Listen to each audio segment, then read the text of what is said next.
The knock came just after sunset, sharp and steady, cutting through the silence of the small apartment like a warning bell. Emily Carter froze in the middle of the living room, her phone still in her hand, the unpaid rent reminder glowing on the screen. She already knew who it was. The timing was too perfect, too cruel. Rent day. Last chance. No escape. Emily was 29, living alone in a modest apartment in Toronto, far from the Michigan town where she grew up. She had moved to Canada 3 years earlier with big hopes, a job in publishing, and the belief that hard work would always be enough. For a while, it was. Then the company lost funding. Hours were cut, promises were made. Kept coming. She took a slow breath and walked to the door. Every step felt heavy. She didn't bother fixing her hair or changing her sweater. There was no point pretending everything was fine. When she opened the door, Daniel Harper stood there. He was calm, as always. Early 30s, clean-cut but relaxed, the kind of man who didn't rush his words. Emily had noticed him before, of course. He was her landlord, but he never acted like one. He fixed things himself, asked how tenants were doing, remembered names. But tonight, something was different. He wasn't alone. 3 people stood behind him, smiling, holding coffee cups, talking quietly among themselves. They looked friendly, confident, like they belonged anywhere they stood. Emily's stomach tightened. For one terrible second, she wondered if this was some kind of official visit. Witnesses, pressure, embarrassment. "Hi, Emily," Daniel said, his voice steady and polite. "I hope this is okay." Her throat felt dry. "Hi." Daniel gestured slightly behind him. "These are some friends of mine. We're looking at one of the empty units downstairs." Emily nodded, forcing a smile. Her hands curled at her sides. She could feel her heart beating fast, loud enough that she was sure everyone could hear it. Daniel studied her face for a brief moment. He saw it, the tension, the fear she couldn't hide. His tone softened. "Could we talk for a minute?" he asked quietly. "Just you and me?"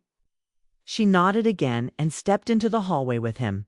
The door closed behind them, cutting off the sound of voices and leaving only the hum of the building lights. "I wanted to check in," Daniel said gently. "I didn't receive the rent yet." Emily swallowed. This was it. The moment she had been dreading for weeks. "I know," she said quickly. "I'm behind. Didn't want to avoid you. My work hours were cut, and I'm trying to catch up. I just need a little time." She waited for the response she expected. It's the professional tone, the rules, the reminder that this was business. Instead, Daniel sighed, not annoyed but thoughtful. "Thank you for being honest," he said. "That takes courage." Emily looked up, surprised. No one had said that to her in a long time. "I'm not asking for special treatment," she added, her voice quieter now. "I just don't want to lose my home." Daniel nodded slowly. "I understand." There was a pause. Not awkward, but heavy. Then Daniel said something unexpected. "Come downstairs with us for a bit." Emily blinked. "What?" "I want you to meet my friends," he said. "And I want to talk more without this pressure." She hesitated. Nothing about this made sense, but something in his voice felt sincere. She nodded. The group headed down to the vacant apartment on the first floor. The unit was bright recently, cleaned, empty, except for sunlight spilling across the floor.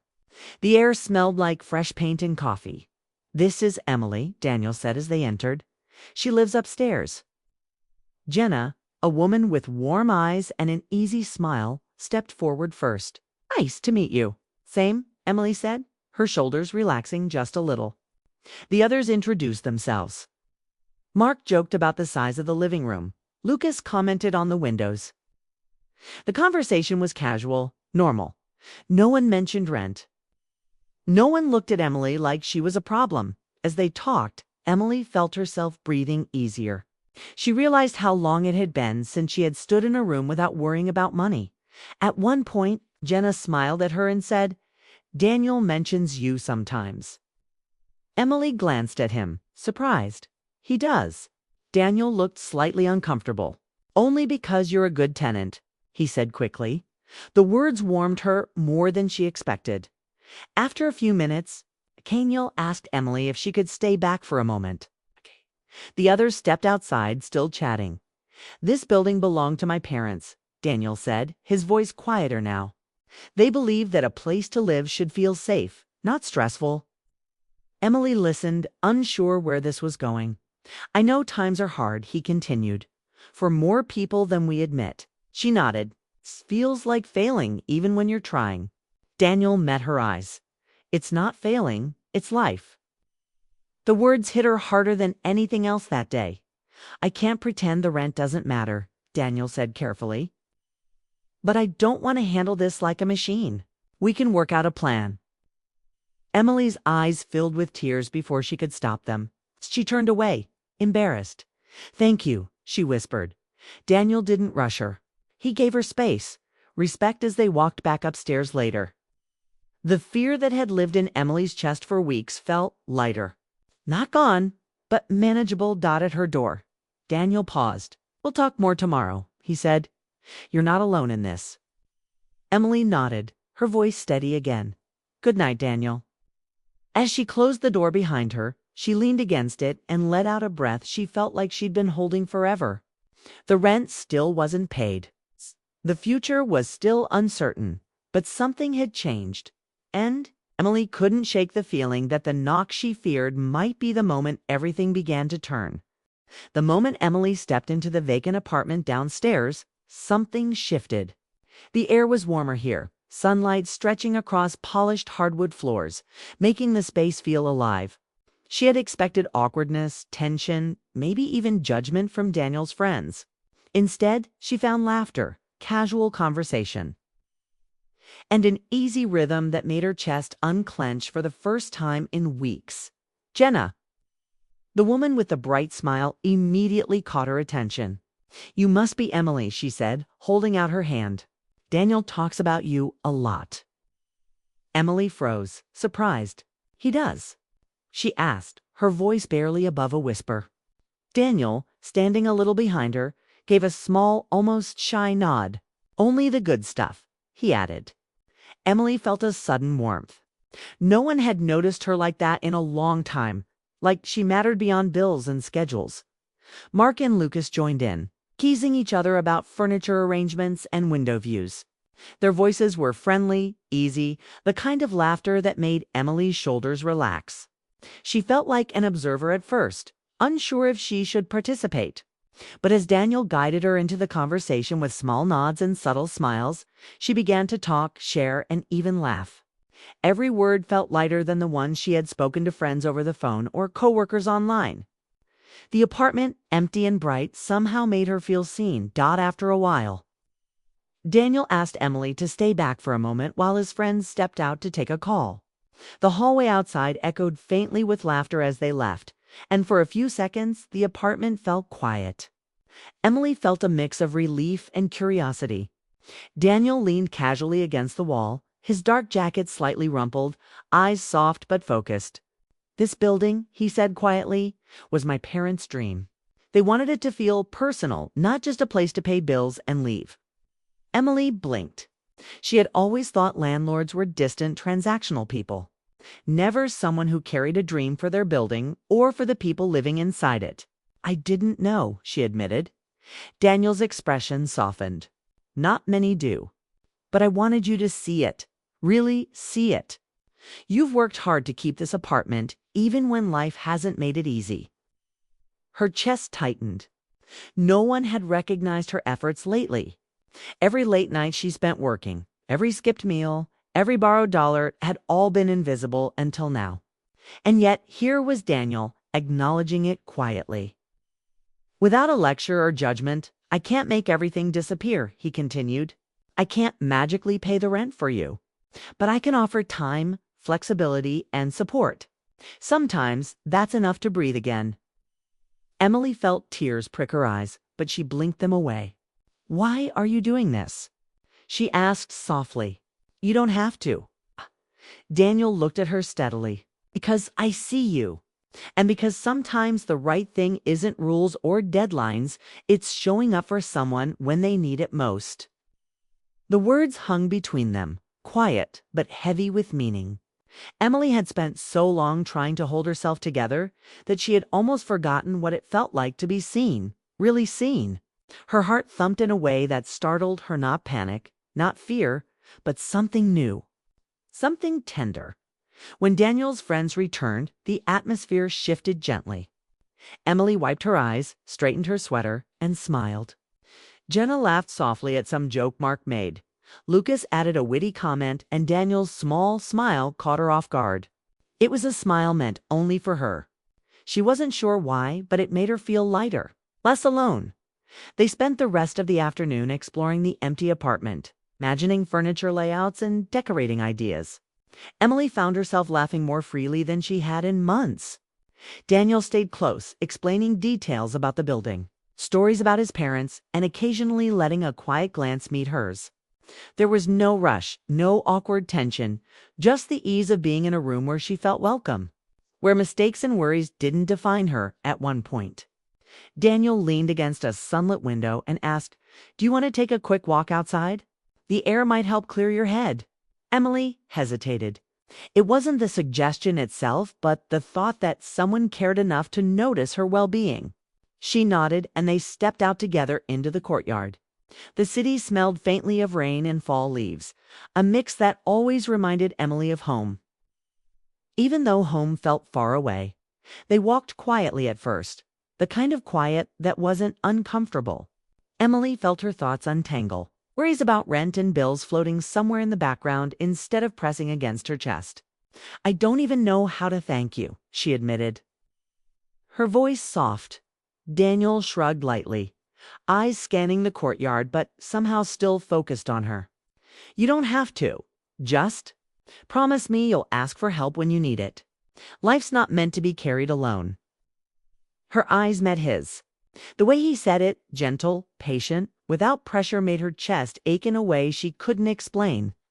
It wasn't romantic in the obvious sense, but it was intimate.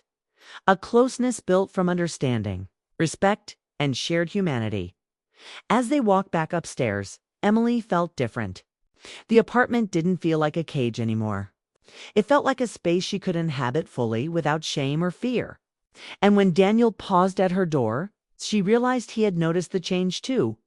"We'll figure this out together," he said quietly. Emily nodded, a small, genuine smile spreading across her face. "Together," she repeated. That night, as she lay in bed, Emily replayed every word, every glance, every moment in the vacant apartment. The rent still wasn't solved. Her bills were still pressing. The future was still uncertain. But the fear that had been a constant shadow was gone. In its place was a strange, fragile hope that maybe life could be kinder than she had expected. The next morning, she found a note slipped under her door. It was short, simple, and unmistakably Daniel's handwriting. "Take a breath. You're not alone." She held it to her chest and laughed softly, a sound that surprised her with its relief.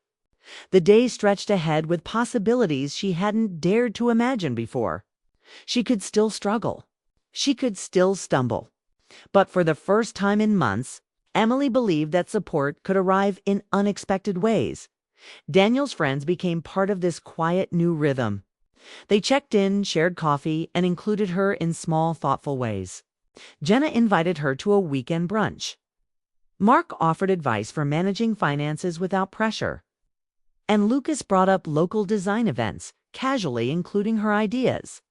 Their presence wasn't intrusive, it was life-affirming, like a small chorus reminding her she mattered. One evening, after work, Emily found herself waiting in the lobby for Daniel. The rain had returned, drumming softly against the glass, and she felt that same mix of anxiety and hope from the first knock. Daniel arrived, umbrella in hand, his coat damp from the drizzle. Eyes lighting up when he saw her. "Thought we could grab a quick coffee," he said. "Nothing fancy, just talking." She smiled and followed him. There was no tension, no pressure. Just the quiet unfolding of connection between two people who had discovered understanding in a world that tourists often overlooked it. They walked through the streets, talking about books, dreams, and small personal victories. Emily realized she hadn't shared her story fully with anyone in months. Yet Daniel listened without judgment, offering encouragement instead of advice. The city around them felt smaller, kinder, as if it too had softened for this moment. By the time they returned to the building, Emily felt a sense of clarity she hadn't experienced in years. The rent might still be a struggle, but she no longer carried it alone. There was compassion, support, and an unexpected friendship pour, perhaps something more that made the weight of life feel manageable. When she opened her apartment door that night, Emily paused. The sunlight from earlier was gone, replaced by the soft glow of her bedside lamp. Yet she felt a lightness that hadn't existed before, a reminder that even in uncertainty, kindness and human connection could create a lifeline. And as she drifted to sleep, the quiet thought echoed in her mind. Sometimes, the most unexpected knock doesn't bring fear. Sometimes it brings the beginning of something new: hope, friendship, and the kind of gentle closeness that could change a life forever. From that day forward, Emily's world felt different. She still had bills, she still faced challenges, but the future wasn't a shadow looming over her. It was a path she could walk with someone who saw her, respected her, and quietly reminded her that even in the hardest times, connection and understanding mattered more than fear.